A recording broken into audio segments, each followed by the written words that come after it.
Happy birthday to you.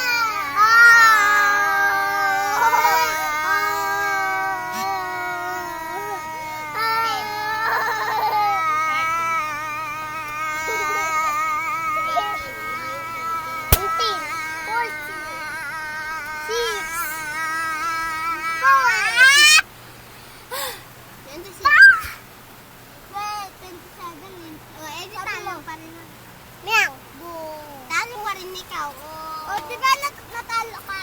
Natalo ka, hindi na tayo magpipigil. Eh, bakit? 30, ano na? Kanina, di ba? 21 ako, ikaw 20 lang. Nanalo ako, tapos sabi Isa lang naman yun eh. O, isa rin, hindi na tayo magpipigil.